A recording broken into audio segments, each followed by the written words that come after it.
Salam jumpa lagi bersama saya Mariana Naboasa, program studi pendidikan matematika 2B. Mata kuliah perkembangan peserta didik. Bab yang pertama, perkembangan moral dan spiritual peserta didik. Definisi perkembangan moral dan spiritual peserta didik. Moral merupakan tingkah laku manusia yang berdasarkan atas baik buruk dengan landasan nilai dan norma yang berlaku dalam masyarakat. Seorang dikatakan memiliki perilaku tak bermoral apabila perilakunya tidak sesuai dengan harapan sosial yang disebabkan dengan ketidaksetujuan dengan standar atau kurang adanya perasaan wajib menyesuaikan diri. Pengertian moral menurut Kohlberg adalah bagian dari penalaran atau reasoning, sehingga ia pun menamakannya dengan penalaran moral atau moral reasoning. Perkembangan moral adalah perkembangan yang berkaitan dengan aturan dan konvensi mengenai apa yang seharusnya dilakukan oleh manusia dalam interaksinya dengan orang lain. Dengan demikian, peserta didik yang bertindak sesuai dengan moral adalah mereka yang berdasarkan buruknya sesuatu, maka perkembangan moral menurut Kohlberg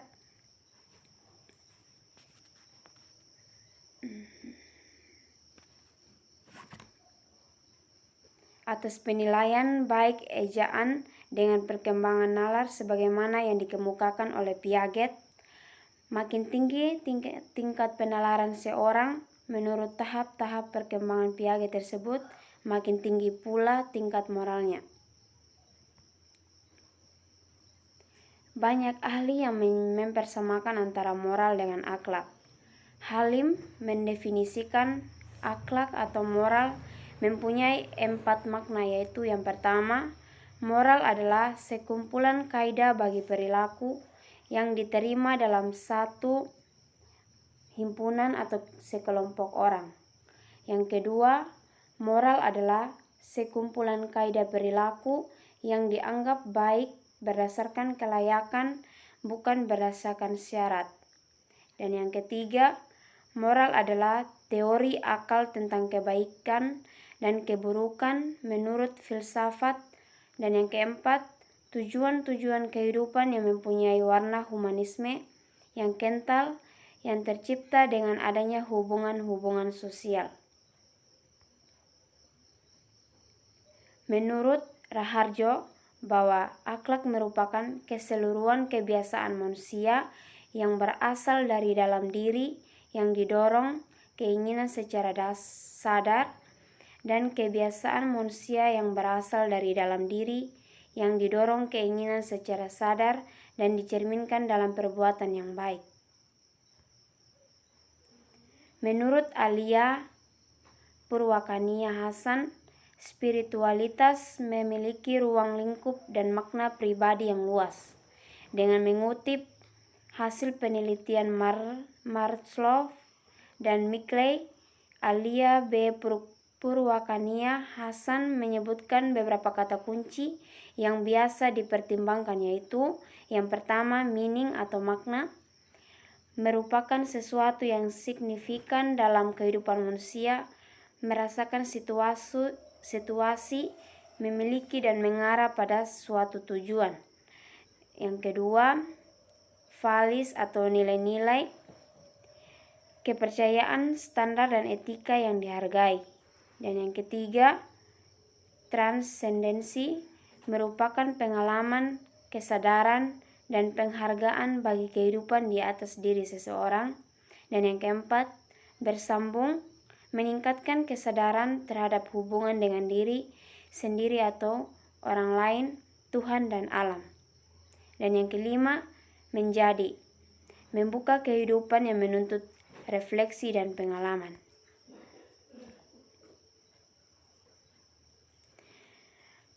Yang kedua, perkembangan karakteristik moral spiritual peserta didik. Berdasarkan penelitian empiris yang dilakukan Kohlberg seperti yang tertuang dalam buku tahap-tahap perkembangan moral sebagai berikut. Yang pertama, perkembangan karakteristik moral spiritual peserta didik.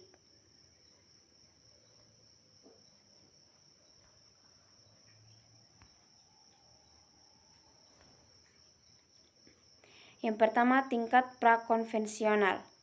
Pada tingkat ini, anak belum menunjukkan internalisasi nilai-nilai penalaran moral. Anak dikendalikan oleh faktor eksternal, yaitu ganjaran dan hukuman yang bersifat fisik. Tingkatan ini dapat dibagi menjadi dua tahap. Yang pertama, tahap orientasi hukuman dan kepatuhan.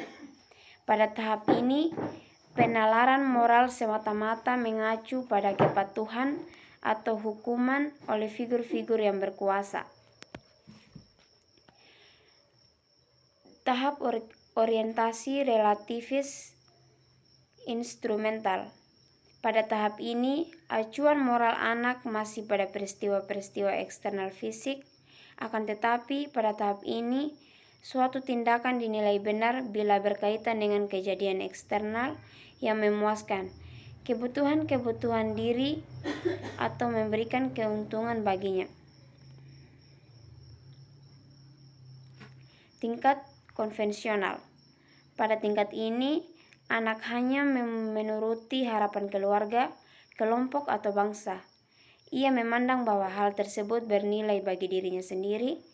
Tingkatan ini memiliki dua tahap, orientasi kesepakatan antara pribadi atau orientasi laki-laki atau perempuan baik perilaku bermoral adalah perilaku yang menyenangkan dan membantu orang lain.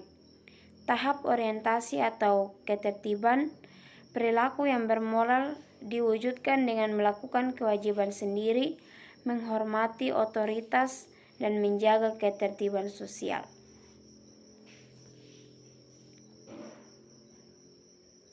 Pada tingkat pasca konvensional atau otonom berlandaskan prinsip, pada tahap ini terdapat usaha yang jelas bagi anak untuk menegakkan nilai-nilai dan prinsip moral yang memiliki keabsahan.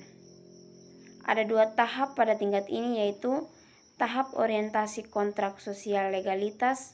Pada tahap ini ada semacam perjanjian antar dirinya dengan lingkungan sosial.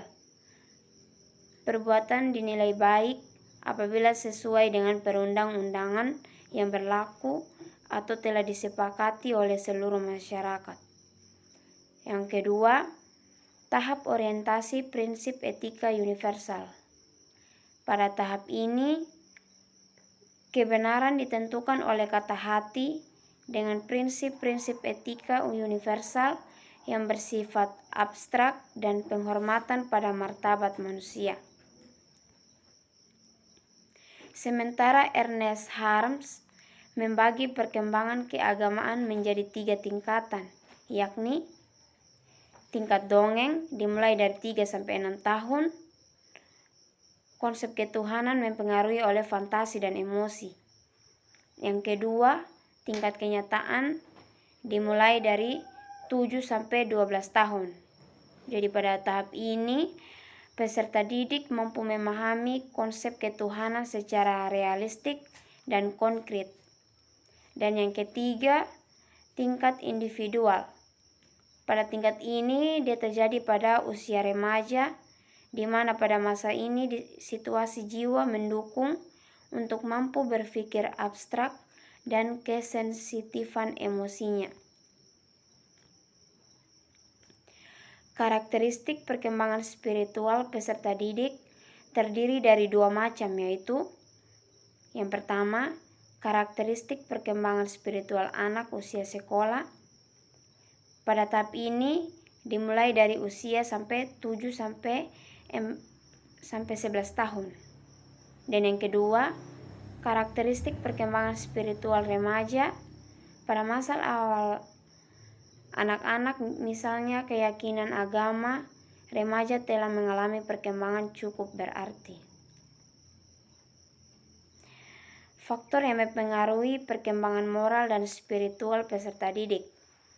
Faktor yang mempengaruhi terhadap perkembangan moral dan spiritual individu mencakup aspek psikologis, sosial budaya, dan fisik kebendaan baik yang terdapat di lingkungan keluarga, sekolah, maupun masyarakat. Yang pertama, lingkungan keluarga. Biasanya tingkah laku seseorang berasal dari bawaan ajaran orang tua. Yang kedua, lingkungan sekolah. Sekolah, anak-anak mempelajari nilai-nilai norma yang berlaku di masyarakat, sehingga mereka juga dapat menentukan mana tindakan yang baik dan boleh dilakukan. Yang ketiga, lingkungan pergaulan. Dalam pengembangan kepribadian, faktor lingkungan pergaulan juga turut mempengaruhi moral seseorang. Dan yang keempat, lingkungan masyarakat. Masyarakat sendiri juga memiliki pengaruh yang penting terhadap pembentukan moral. Yang kelima, faktor genetis. Pengaruh sifat-sifat bawaan atau hereditas yang ada pada diri peserta didik. Yang keenam, tingkat penalaran makin tinggi. Tingkat penalaran seseorang menurut tahap-tahap perkembangan Piaget, makin tinggi pula tingkat moral seseorang. Dan yang ketujuh, teknologi. Di era sekarang, peserta didik sebagai generasi milenial menggunakan teknologi untuk belajar maupun hiburan. Sekian dan terima kasih.